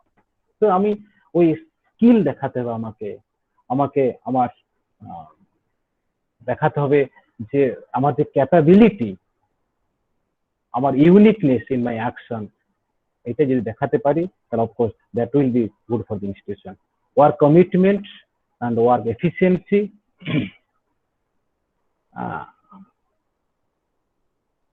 এটা লেখাই আছে, বুঝতে পারছেন যে কিভাবে আমরা অ্যাচিভমেন্ট পাবো। Tomorrow's project build on today's achievement. অর্থাৎ যদি আমি আজ থেকে সঞ্চয় করি তাহলে অবশ্যই আজকে আমার প্রজেক্টটা যে আজ থেকে আমরা অ্যাচিভমেন্টটাকে যদি আমরা আজ থেকে সেটা কাউন্ট করতে শুরু করি, সেটা বিল্ড করতে শুরু করি, তাহলে আমি ভবিষ্যতে অবশ্যই সাকসেস পাবো। এই আবার একই কথা, ওই যে শ্লোকটা বারবার বিভিন্ন প্রসঙ্গে বিভিন্ন সেন্সে আছে, হ্যাঁ, কমিটমেন্ট, এফিসিয়েন্সি এই প্রসঙ্গে আছে। কনসেন্ট্রেট অল ইউর থটস আপন দি ওয়ার্ক ইন হ্যান্ড, সুন্দর একটা কথা। Concentrate all your thoughts upon the work in hand. The sun's rays don't burn until brought to a focus. আমাকে যে কাজ দেওয়া আছে কাজ করবো, যতক্ষণ আমি কাজ করতে না পারছি ফলের কথা কি করে ভাববো? কাজ করার আগে তো ফলের কথা ভাবলে হবে না, যে sun's rays don't burn until brought to a focus। সুতরাং আমাকে এই ভেবেই কাজটা করতে হবে এবং সে কাজ করার সময় আমাকে সমস্ত ধ্যান, জ্ঞান, মন, চিন্তা, চেতনা ওই কাজের মধ্যে কেন্দ্রীভূত হওয়া দরকার। আমি যদি আমার ইন্দ্রিয়ের তাড়না, ইন্দ্রিয়ের দ্বারা পরিচালিত হয়ে বিভিন্ন প্রকার সেন্সুয়াল প্লেজারের দ্বারা আমরা যদি প্রেরিত হই, তাহলে কিন্তু ওই কাজে সিদ্ধি লাভ হবে না।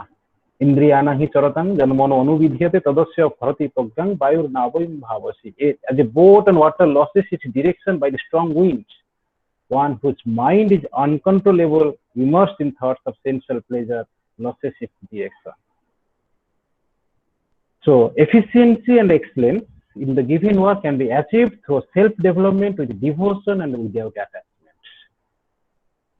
বারবার এই কথা বলছি যে অ্যাটাচমেন্ট থাকা দরকার টু দি ওয়ার্ক, ফলের প্রতি নয়। এবং এটা সেলফ ডেভেলপমেন্ট, আত্ম উন্নতি হওয়া দরকার। ভক্তি, যে কাজের প্রতি একটা ভক্তি থাকা দরকার। কাজের প্রতি আমার যদি ভক্তি তৈরি না হয়, কাজটা কখনই, আমি যদি ভালোবেসে কাজটা না করি, তার কখনোই কাজে আমি সাকসেস পাবো না। এবং অবশ্যই কোনো অ্যাটাচমেন্ট থাকবে না, অনাসক্ত ভাবে কাজটা আমাকে করতে হবে। গোটে এক্সাম্পল দেওয়া হচ্ছে, যথা দীপ নিবাতস্থ লিঙ্গতে সুপমাস্মৃতা Jogin যতচিত্তস্য যুঞ্জত যোগমাত্মন। As light does not flicker in a windless place, such is stated to be the picture of the disciplined mind of the yogi practicing on his goal and aim.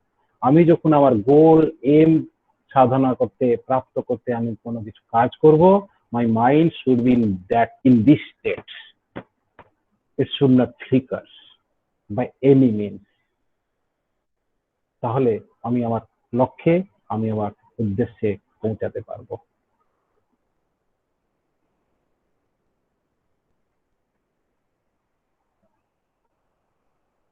Motivation, বারবার এটা বলে এসেছি, motivation is an external force. The pessimist sees difficulty in every opportunity আর the optimist sees the opportunity in every difficulty. আমাকে যে কাজ দেওয়া আছে, কাজ ভালো হোক, খারাপ হোক, সহজ হোক, কঠিন হোক, I will live in that. I will do that according to my capacity. সেই কাজের প্রতি আমাকে মোটিভেশন তৈরি করতে হবে, সেই কাজের প্রতি আমাকে ইনক্লিনেশন তৈরি করতে হবে। সেই কাজটা ভালো হোক বা খারাপ হোক, if it is for the benefit, for the welfare of my institution, for the welfare of my organization, সেই কাজের মধ্যে দোষ থাকুক। কারণ একটা কথার শেষের লাইনে, সর্বারম্ভাই দোষেন ধূমেন অগ্নিরিব আবৃতা। যেমন আগুন জ্বালাতে গেলে ধূম ছাড়া, ধূম তৈরি না হলে আগুন তৈরি হবে না। সেজন্য যে কোনো কাজ করতে গেলে শুরুতে কিছু ডিমেরিট থাকবে, কিছু তার মধ্যে নেগেটিভিটি থাকবে, কিছু ভুল ভ্রান্তি থাকবে, ত্রুটি থাকবে। সেই ভুল ভ্রান্তি, ত্রুটি, নেগেটিভিটিকে নিয়ে যখন আমরা কাজে প্রবৃত্ত হব, আস্তে আস্তে ভুল ভ্রান্তি ত্রুটিগুলোকে সরিয়ে ফেলে, কারণ আমাদের কাজের মধ্যে সেই ভুল ভ্রান্তিগুলো সরিয়ে গিয়ে আমরা তখন কি করব, সমস্ত কিছু পজিটিভিটির মধ্যে রূপান্তরিত করতে পারবো। এই কথা আগে বলা হয়েছে, আর বলতে চাইছি না। The man who has confidence in himself gains the confidence of others. নিজেকে যে বিশ্বাস করতে পারে, যে নিজের মধ্যে যার কনফিডেন্স আছে, সে অন্যের কনফিডেন্স অর্জন করতে পারবে। দেখুন, আমরা যখন এই ঝড় বাত্যা হচ্ছে, যেতে গেলে আমরা যখন যাচ্ছি, হঠাৎ রাস্তায় যেতে দেখলাম ঝড় আসলো, কোন গাছের তলায় আশ্রয় নেব? নিশ্চয় যে গাছ এটা দুমকা ঝড়ে ভেঙে পড়ে, সেই গাছের তলায় নিশ্চয়ই আশ্রয় নেব না। যে গাছ নিজে শক্ত, যে গাছ শক্তভাবে দাঁড়িয়ে আছে ভূমিতে, আমি মনে করব সেই গাছের তলায় আমি দাঁড়াবো। নিশ্চয় এমন কোনো গাছের তলায় দাঁড়াবো না যে গাছ নিজেই ভেঙে পড়বে, সে অন্যকে কি করে আশ্রয় দেবে। সুতরাং the future belongs to the competent. Get good, get better, be the best.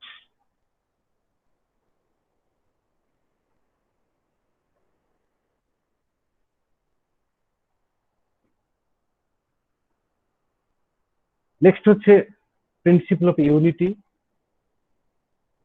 আমরা ওই যে বললাম, কথা একটা বললাম, সংঘে শক্তি কলৌ যুগে, সংঘবদ্ধ জীবনই বর্তমানে সব থেকে মূল্যবান। Rise of sectional interests and private ambitions pass from matter to spirit. Matter is diversity, spirit is light, life and unity. অর্থাৎ আমাকে ওই ব্যক্তি কেন্দ্রিক, আত্মকেন্দ্রিক জীবনযাপন করলে কখনই আমি আমার যে লক্ষ্য, যে সার্বিক মঙ্গলের উদ্দেশ্যে আমি কাজ করছি, তা কখন সাধিত হবে না। So Gita believes in perfection in individual life and welfare of the world.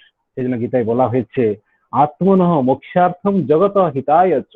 শুধু নিজের মুখ্য হবে এবং জগতের হিত হবে।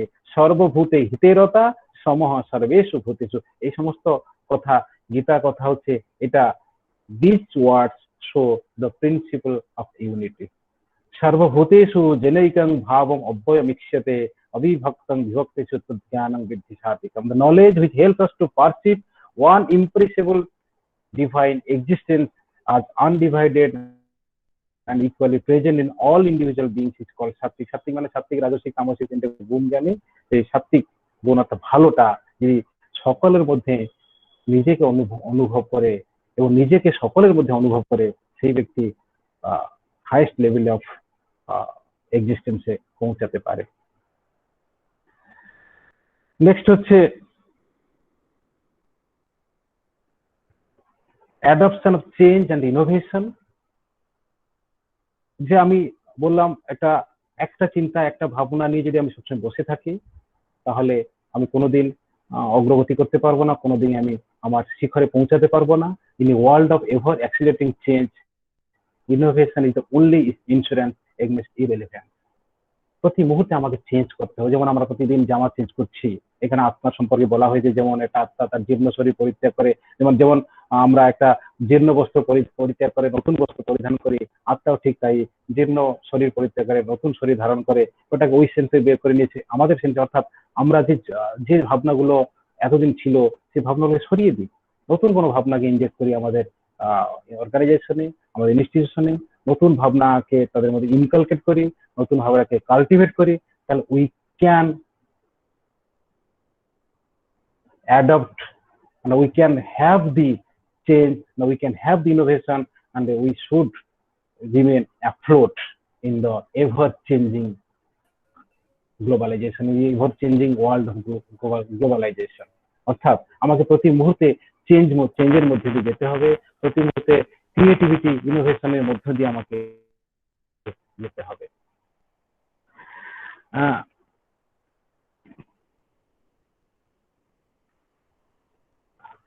আমি একটা কথা এখানে বলতে চাইছি যে ক্যাপাবিলিটি আমি আমার যে ক্যাপাসিটি আছে, আমি যে চেঞ্জ করতে পারবো, আমি সবকিছু প্রতিষ্ঠানে ভালোর জন্য করতে পারবো। If I have the believe that I can do it, I shall surely acquire the capacity to do it even if I may not have it at the beginning. আমাদের মহাত্মা গান্ধী বলেছিলেন, যদি আমি মনে করি আমি এটা করতে পারবো বলে, তাহলে নিশ্চয়ই আমি করতে পারবো। হয়তো বিগিনিং যদি আমার কাছে না থাকে, আমি আস্তে আস্তে কাল্টিভেট করতে করতে আমি ক্ষমতা, এই শক্তি, দক্ষতা অর্জন করতে পারবো। ম্যাক্সওয়েল বলেছিলেন, God does not begin by asking our ability, but more of our availability. When we prove our dependability, He will increase our capability. যে আমি কতটা, God does not begin by asking our ability, আমি কতটা able, কতটা করতে পারি এই নিয়ে কিন্তু প্রশ্ন তৈরি হয় না। আমি কতটা দিতে পারি, কতটা আমি শেখার জন্য, নিজে তৈরি করার জন্য কতটা আমি প্রস্তুত, তার উপর ডিপেন্ড করে আমি কতটা শিখতে পারবো। আমি দিলামই না সময়, আমি ভাবলামই না, আমি করলামই না, তাহলে আমি কি করে শিখবো? তাহলে অ্যাবিলিটিটা, প্রথমে অ্যাবিলিটি কেউ জন্ম থেকে কোনো দক্ষতা নিয়ে জন্মায় না। সে যখন শেখার মানসিকতা তৈরি হবে, এটি দিতে priority should be the quality of every person in the institution. যে আমি জানি না, ঠিক আছে, okay, I have to learn it. আমার অ্যাবিলিটি, সবার অ্যাবিলিটি থাকে না, আমাকে অ্যাবিলিটিটাকে অর্জন করতে হবে। সেই জন্য এখানে ম্যাক্সওয়েল বলেছেন যে God does not begin by asking your ability. আমার অ্যাবিলিটি কি আছে সেটা নিয়ে তো প্রশ্ন করেন না, but more of your availability. তুমি কতটা শিখতে চাইছো, কতটা দিতে চাইছো তোমাকে এই শেখার জন্য, তার উপর ডিপেন্ড করে তুমি কতটা অ্যাবিলিটি অর্জন করবে।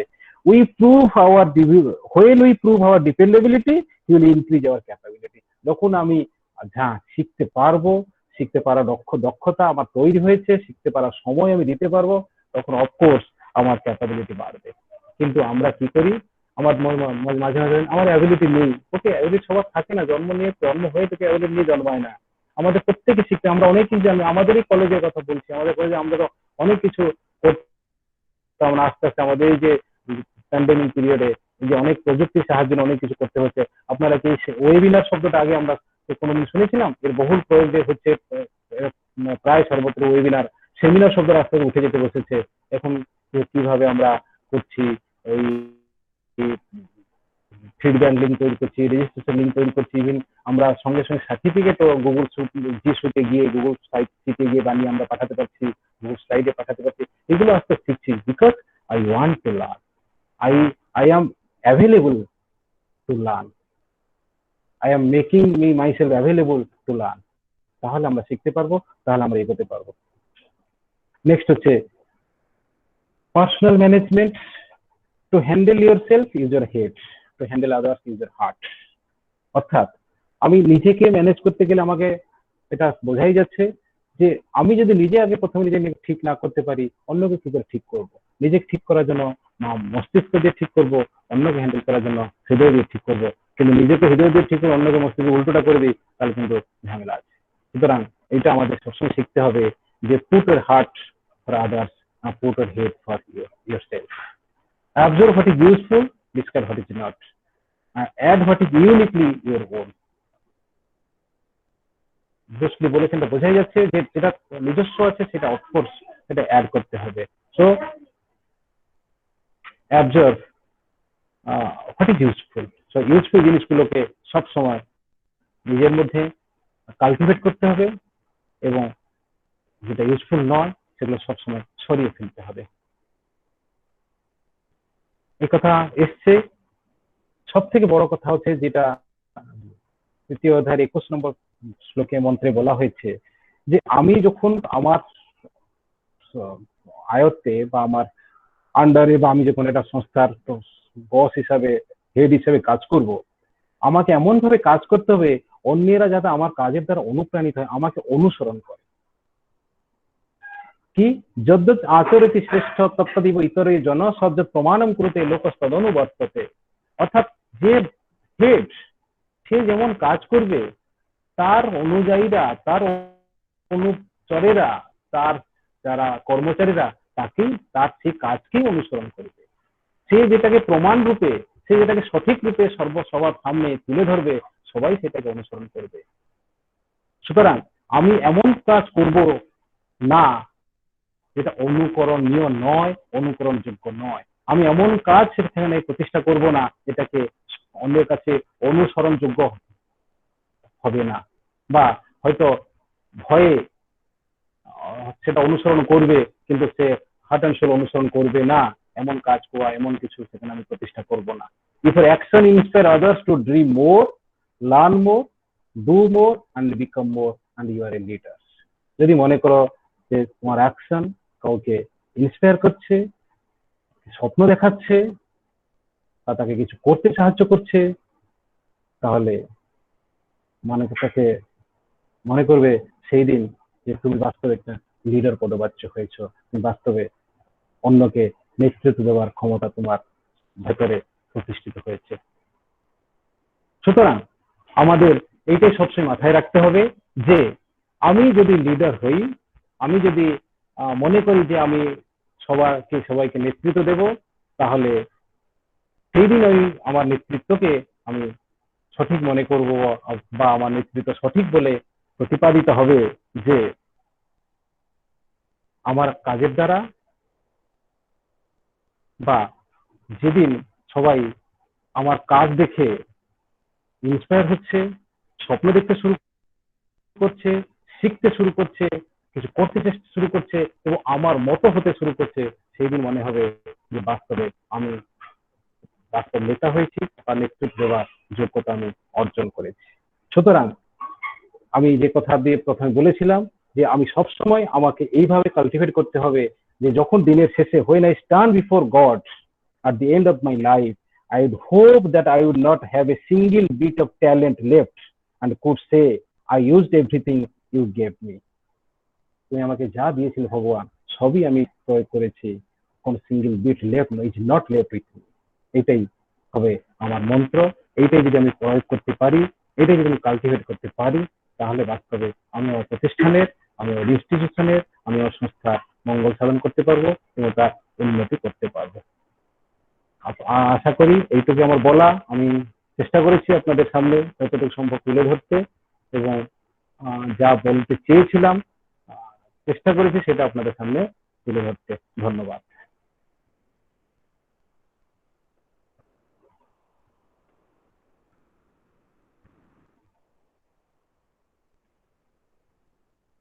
Thank you.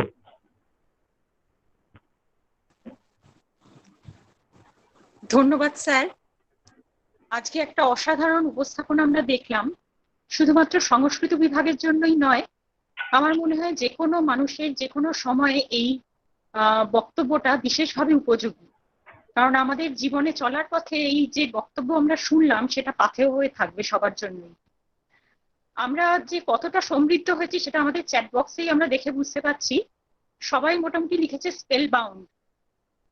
তো আমিও ধন্যবাদ জানাচ্ছি স্যারকে। আমি তো মানে আমাদের ডিপার্টমেন্টের তরফ থেকে চিরকাল কৃতজ্ঞ থাকবো এত সুন্দর একটা উপস্থাপনার জন্য স্যার।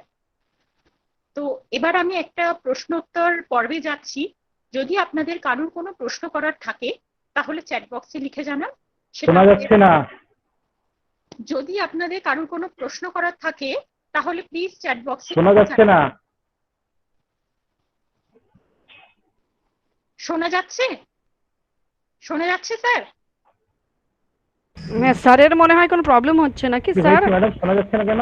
স্যার আপনি কি শুনতে পাচ্ছেন? আমরা কিন্তু শুনতে পাচ্ছি। স্যার, স্যার শুনতে পাচ্ছেন? হ্যালো, স্যারের মনে হয় কোনো টেকনিক্যাল প্রবলেম হয়েছে। পূর্ণিমা? হ্যাঁ হ্যাঁ স্যার আমরা মনে হয় শুনতে পাচ্ছি। স্যারের কিছু একটা টেকনিক্যাল সমস্যা হয়েছে মনে হয়। আপনাদের যদি কারোর কোনো প্রশ্ন জানার থাকে স্যারের থেকে তাহলে প্লিজ আপনারা আপনাদের প্রশ্নটা চ্যাট বক্সে লিখে জানান, স্যার সেটা উত্তর দেবেন।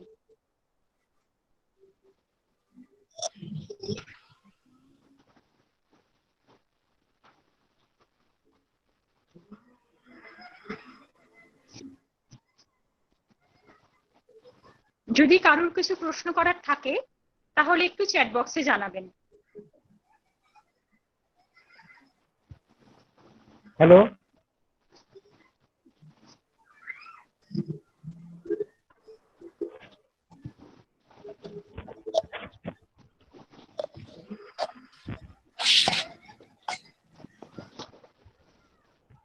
Hello.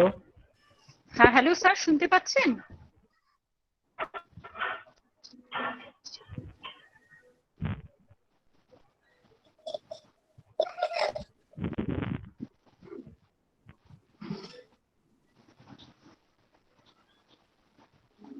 Hello, hello,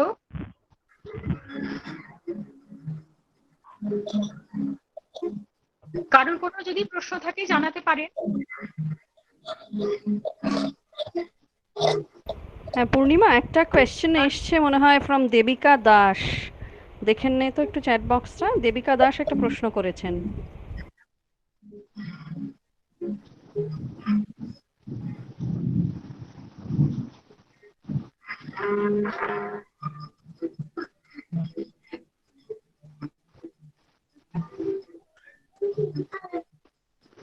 hello.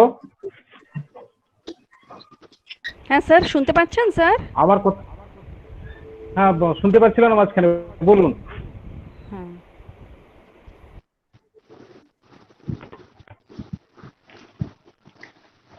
Sir হ্যাঁ। একজন প্রশ্ন করেছেন দেবিকা দাস। আচ্ছা, হ্যাঁ আমি প্রশ্নটা একটু বলছি। It is valuable, critical and useful, analyzed by the Honorable Sir as a good administrator and also speaker. And sir, I have question. When a boss didn't follow his valuable path, then what will be done by as a staff of this office? আমি প্রশ্নটা শুনতে পারলাম না, আরেকবার বলুন। কি chat বক্সে প্রশ্ন লেখা আছে? হ্যাঁ স্যার, লেখা চ্যাট আছে বক্সে দেবিকা দাস। দেবিকা দাস? হ্যাঁ আচ্ছা। When a boss of his office did not follow his valuable path, then what will be done by as a staff of this office?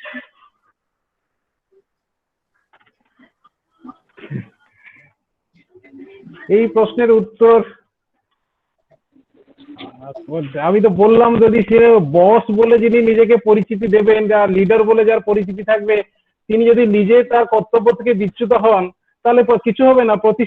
প্রতিষ্ঠানটা বিনাশ হবে। প্রতিষ্ঠানটা আস্তে আস্তে যে লক্ষ্য যে উদ্দেশ্য নিয়ে এগোচ্ছে বা লক্ষ্য উদ্দেশ্য নিয়ে যে প্রতিষ্ঠানটা প্রতিষ্ঠিত হয়েছিল সেই লক্ষ্য উদ্দেশ্য সাধিত হবে না, এটাই, আর কিছু না। স্টাফরা কি করবে? Staff are working under the leadership of the boss or CEO, manager, leader, whatever you call him or হার।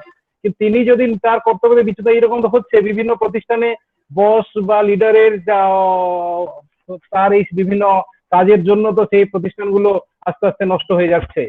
আমরা তো দেখলাম, এক্সাম্পল আমি দিলাম, আপনারা এটা এক্সাম্পল আমি দিলাম যে অনিল আম্বানি, মুকেশ আম্বানিকে দেখুন আর অনিল আম্বানিকে দেখুন, তাদের দুজনের অর্গানাইজেশন তুলনা করুন দুটোর মধ্যে। ঠিক আছে? হ্যালো স্যার, আরেকটা প্রশ্ন আছে, করেছেন হচ্ছে মনোজিৎ ঘোষ। হ্যাঁ, বর্তমানে এই কোভিড-19 পরিস্থিতিতে গীতার রেলেভেন্স কি একটু যদি বলেন। আমি তো কোভিড-19 নিয়ে তো এখানে আলোচনা কিছু করিনি। আর গীতার রেলিভেন্সি, এখানে গীতার রেলিভেন্সি কি বলবো? গীতার রেলিভেন্সি হচ্ছে গীতা তো আর কোভিড-19 হবে না হবে, বিভিন্ন সময় আমাদের নিজেভাবে কিভাবে কন্ট্রোল করতে হবে, কিভাবে সতর্ক সচেতন থাকতে হবে, কিভাবে কাজের মধ্যে দক্ষতা আনতে হবে, সেই প্রসঙ্গ নিয়ে গীতা আলোচনা করা হয়েছে। কোনো মহামারী অতিমারি হলে কি করতে হবে, সেইটা যদি আমি দুঃখ হিসাবে ধরি, সেটা যদি আমি কোনো বিপদ হিসাবে ধরি, সেই বিপদ থেকে বাঁচার জন্য যে তথ্যগুলো, যে বিষয়গুলো তিনি তো অর্জুনকে বলেছেন, সেই বিষয়গুলোকে আমাদের অবলম্বন করতে হবে, সতর্ক থাকতে হবে, টিম ওয়ার্কে বিশ্বাস করতে হবে, সবাইকে বোঝাতে, টিম ওয়ার্ক যেটা কথা বললাম, সবাইকে বোঝাতে হবে, সবাইকে নিয়ে কোঅপারেশন থাকা দরকার, ইউনিশনে কাজ করতে হবে। আমি যে সোশ্যাল ডিস্টেন্স কথা বলা হয়, যে সোশ্যাল ডিস্টেন্সে বারবার শব্দ প্রয়োগ, সোশ্যাল ফিজিক্যাল ডিস্টেন্স দরকার, নট সোশ্যাল ডিস্টেন্স। যদি আমরা সোশ্যাল ডিস্টেন্স মেনটেন করি তাহলে খুব খারাপ হয়ে যাবে। ফিজিক্যাল ডিস্টেন্স মেনটেন করতে হবে, কিন্তু সবাইকে সচেতন করতে হবে, বলতে হবে, বোঝাতে হবে, এবং কোঅপারেশনের মাধ্যমে এখান থেকে বেরিয়ে আসা যাবে।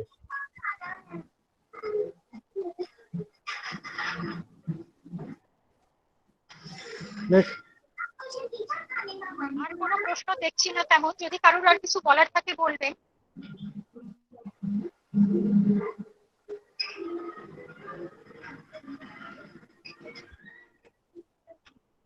আচ্ছা, আর আমি কিছু সেরকম প্রশ্ন দেখছি না। ফিডব্যাক লিংক আমরা একটু কিছুক্ষণ পরেই দিয়ে দিচ্ছি ভোট অফ থ্যাঙ্কস জানানোর সময়। আপনাদেরকে আমি অসংখ্য ধন্যবাদ জানাচ্ছি। তার আগে একটা জিনিস বলে দিই যে যারা যারা আজকের এই ওয়েবিনারে অংশগ্রহণ করেছেন শুধুমাত্র তারাই এই সার্টিফিকেট পাবেন। তো এই যে লিঙ্কটা, মানে ফিডব্যাক ফর্মের যে লিঙ্কটা, সেটা আর অন্য কোথাও শেয়ার না করলেই ভালো, কারণ আমরা অ্যাটেন্ডেন্স দেখে তবেই সার্টিফিকেট দেবো আর কি। যারা যারা আজকে এই ওয়েবিনারে অংশগ্রহণ করেছেন তারা কালকের মধ্যে সবাই সার্টিফিকেট পেয়ে যাবে। আমি এখন আপাতত আমাকে যিনি সাহায্য করেছেন আমাদের আইকিউএসসি ম্যাডাম মাননীয়া ডক্টর আতা মল্লিক মহাশয়াকে ভোট অফ থ্যাঙ্কস জানানোর জন্য অনুরোধ জানাচ্ছি। If I'm audible, শোনা যাচ্ছে আমাকে? Okay. শোনা যাচ্ছে। Yeah. First of all, thank you, sir. Thank you for, it's a very enlightening session. And thank you, Sanskrit Department, for organizing such enriching session. Now it is time to vote of thanks. And I am given opportunity to offer my vote of thanks, so I'm feeling very honored. Now, at the very outset, I would like to convey my sincere gratitude to our speaker, who is fortunately our principal, Honorable Principal, Dr. Chittaranjan Das. Thank you, sir. Thank you once again for such an enriching lecture. May now convey my sincere gratitude to our Vice Principal, Srimati Ruplina Banerjee, for her guidance and motivation for this webinar. I would also like to convey my thanks to all the faculties of Sanskrit Department, especially to Dr. Purnima Mukherjee, Head, Department of Sanskrit, whose sincere efforts make it a success. Now, I would like to convey my thanks to all the participants of various colleges, participants of our college, and our students, who has spared their valuable times to make the program a meaning. We will meet again with a new topic, and with this sweet hope, I would like to conclude my vote of thanks. But I would like to mention that our feedback link has been given in the chat box. Kindly submit it, and after successful submission of this link, we will provide you certificate. So thank you, everybody. Thank you once again. Now it's over to you, ma'am, Dr. Purnima Mukherjee. Dr. Mukherjee, now it's over to you. Thank you দিদি। অনেক অনেক ধন্যবাদ doctor Ata Mallick মহাশয়াকে, যার সাহায্য ছাড়া, এবং vice principal madam Shrimati Ruklina Banerjee মহাশয়াকে আমার অনেক ধন্যবাদ, যাদের সাহায্য ছাড়া এই ওয়েবিনার করা হয়তো অসম্ভব হয়ে দাঁড়াতো। আর সবথেকে বড় ধন্যবাদ আমার কলেজের অধ্যক্ষ মহাশয়, যিনি আমাকে এনকারেজ করেছেন এই ওয়েবিনারের জন্য এবং যিনি আজকে রিসোর্স পার্সন, তাকে ধন্যবাদ। আমি এই ওয়েবিনারে উপস্থিত সকলকে ধন্যবাদ জানাই এই ওয়েবিনার সাকসেসফুল করবার জন্য। ধন্যবাদ। আজকের মতন আমি তাহলে ওয়েবিনার শেষ করছি।